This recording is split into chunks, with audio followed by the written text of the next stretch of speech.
Imaginez que vous soyez assureur et que vous décidiez de proposer un tarif unique d'assurance automobile, disons de 500 € par an. Alors vous allez rapidement constater que tous les automobilistes qui estiment que leur montant de sinistre annuel est inférieur à 500 € ne viendront pas s'assurer chez vous. A l'inverse, vous allez attirer tous ceux qui dépassent ce montant, ce qui va rendre votre activité déficitaire. Alors l'année suivante, afin de rétablir vos finances, vous annoncez que votre prime passe à 750 €. Et cette fois, ce sont tous vos clients dont les sinistres sont compris entre 500 et 750 € qui vont vous quitter, et vous ne garderez plus que ceux qui en ont pour plus que cela, ce qui vous poussera encore à augmenter vos tarifs, et ainsi de suite. De fait, vous attirerez systématiquement les clients les plus risqués, et votre modèle ne sera jamais rentable. C'est la raison pour laquelle les assureurs pratiquent un système de bonus-malus. Un tarif fixe serait un signal négatif envoyé aux meilleurs clients et un appel aux pires d'entre eux. Alors ce phénomène pernicieux est appelé la sélection adverse. Et malheureusement, il n'est pas limité aux assurances. Il y a quelques années, un officier recruteur de l'armée israélienne avait ainsi expliqué que le fait de laisser les jeunes appelés choisir leur affectation provoque une sélection adverse. Les partisans de la coexistence pacifique avec les Palestiniens refusent en général de servir dans les territoires occupés, alors qu'à l'inverse, ceux qui veulent en découdre se portent systématiquement volontaires. On aboutit ainsi à une armée d'occupation toujours plus belliqueuse, ce qui ne fait qu'attiser les tensions.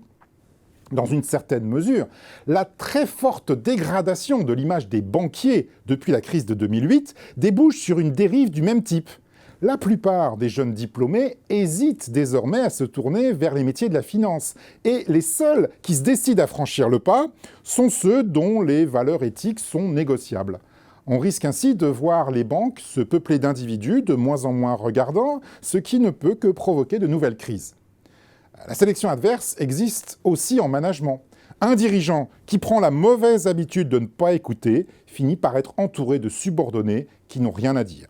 Tout comme une entreprise qui propose des offres toujours plus perfectionnées sélectionne des clients toujours plus exigeants, ce qui l'encourage à renforcer encore la sophistication au risque de s'écarter des attentes de l'essentiel du marché.